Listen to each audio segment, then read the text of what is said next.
Jeremy, this is your Geek Fix, and these are Mentats. And we're going to be showing you how to make them and what to put in them. Better stay tuned. This is your Geek Fix. I am wearing my Sunset Sarsaparilla shirt from IGN. Check out our link in the description below, because I'm going to be going to Good Springs again this year. And, every year we've given out something different, from bottles the first year, the random stuff I bought. And this time I just decided, I really want to make something and hand out things that are original and represent our channel. And so I decided, I'm going to do things that are truly Fallout. What are the things that you would find out in the wasteland? Well, naturally, lunch boxes, which if you watched our last video, you saw how we made those. And on this occasion, we're gonna make some Mentats. Now, I did live stream some of this build, and the most common question I got was, what are those? What are Mentats? So if you don't know, Mentats give you energy. They kind of keep you going, like Vim or one of those. And according to Fallout lore and the Wikipedia page, basically they are methylphenidate. They are like the equivalent of Adderall or Ritalin. And as they would have been back in the day, Mentats are candy coated. That's kind of the way that they would control metabolism of pills back then, and so they would coat them and also make it go down a little bit better. They would coat it typically with, if it was red like these are, they'd be cherry, or maybe other flavors, and back in the day bubblegum was used a lot, for example. The common flavors in Fallout tend to be red, what flavor we don't really know, and berry are the common ones. So I decided I was going to make two flavors using the two most common can types that are found. I've seen a lot of cans that have been made by other people and different designs that they've made to kind of represent what they look like, but this is most true to the games. So we got the yellow canister, which I think I'm going to make the berry, and then we got the white canister, which we're going to make our red ones. So let's go back to the beginning, though. Let's start from scratch.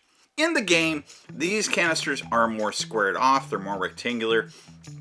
I did find some canisters that were more exact, but on the flip side, I found that they were much more money. I could get more bang for my buck if I went with these. Also, I wanted some that didn't have the top come completely off. I wanted something that would be able to be reclosable, or that wouldn't fall, apart and get lost. So I went with the ones that are hinged on one side, and I got 40 of them for a good price. So that's what I went with. But that also means I need to make 40 of these, which doesn't sound like a lot maybe, but it is. I split those in half for the two colors, so 20 of each. And the very first thing I wanted to do was the same thing that I did last time. Now, as I've said, my favorite paint, it's a secret that's not really a secret, but it is the best thing. I promise you, you use this paint for anything that you want to be metal that's weathered, it is the best. You're never going to find something that does a better job, in my opinion. This is a hammered metal paint that's made by Rust-Oleum, and I've used it for most all of my Fallout projects.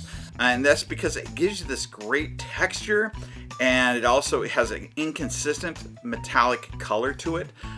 So, for something that I want to look kind of older, it is the best stuff. Now, I also need these to remain food safe, so I'm going to leave them closed. I'm not going to be painting inside anywhere that this doesn't open. So that was what I did. I went through and sprayed them all with that coat on both sides. And this stuff dries pretty fast too, I'll say, so it's also pretty quick to work with. Next, I wanted to keep this edge to be one color, so for that reason I actually masked them all off along that edge, and then I put them into two groups. One that I would spray with this color of yellow, which I was kind of looking for something that was kind of a yellowish orange, and this kind of cream color. And then I just sprayed them, and I didn't spray them well. I intentionally put on too much. I also sprayed them where it wasn't consistent, so that would also help me later on in having a certain look to it. Once they were dry, I took off my masking, Now, I also needed to make labels, and I printed those out. I have this paper, which I talked about in the last video. You can get it in 2 versions, one that's for inkjets or laser jets. I use the laser jet version. I think it comes out better looking. I designed 2 labels that would fit perfectly within the canisters that I bought, and I printed them out. And then I had to cut them all out, which again, 40 of those, cutting them out, sounds like not a big deal. It was very, it took a long time, but this is definitely a long time project. At the same time, I will say, I wouldn't overthink it if you cut too much within the lines or anything like that. Again, with our weathering later on should cover that. So now we're ready to apply our labels.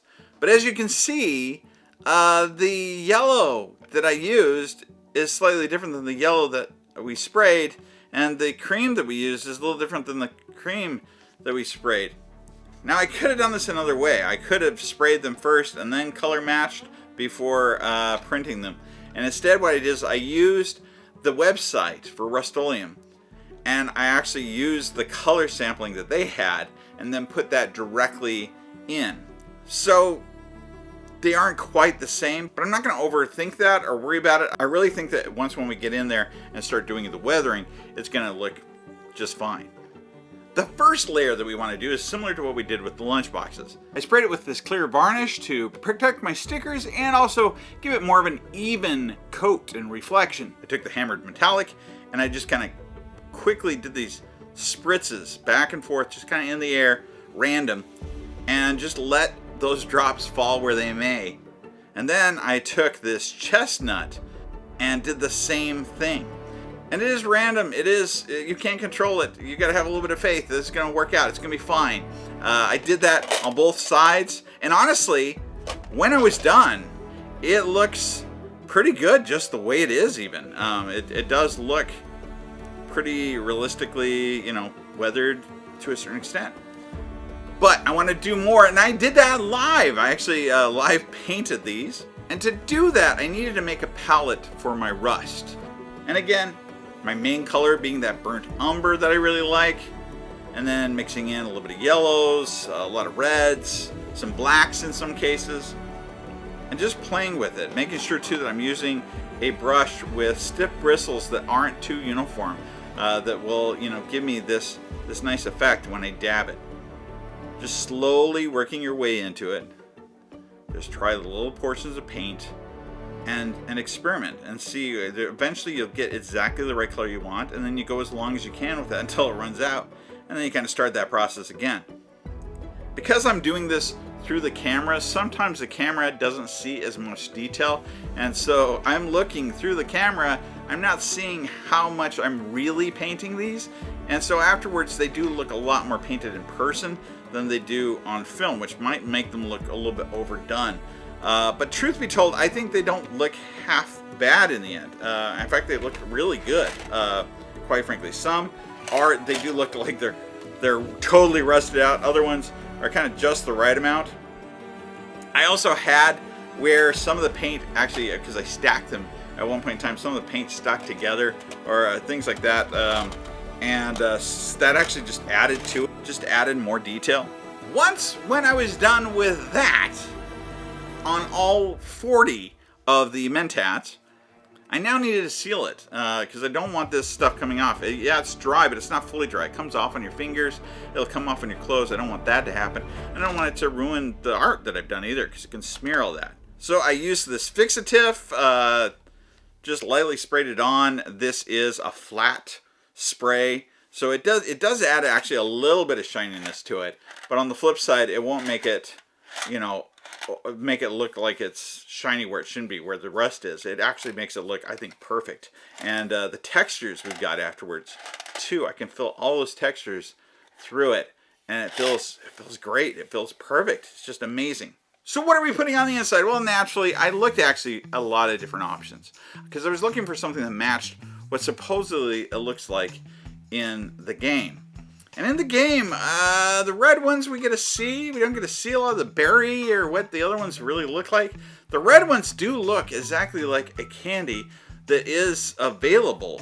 But when I looked it up, that candy is not very available. It's very hard to find and it's very expensive.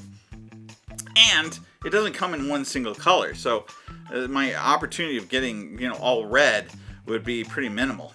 The closest thing that I could find that was the right size and color was Mentos, which seems like the common thing everyone's going with.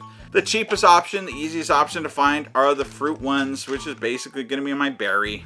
But the hard ones are the red. Now, they do sell strawberry. I was lucky enough to try some that were red, and they are cinnamon flavored. And I will tell you that they are addictive. They are hard to find. I had to buy them on Amazon. I've never seen them anywhere else. I went and looked when I went to New York. Can't find them. But you can order them online, and they're so good. Man.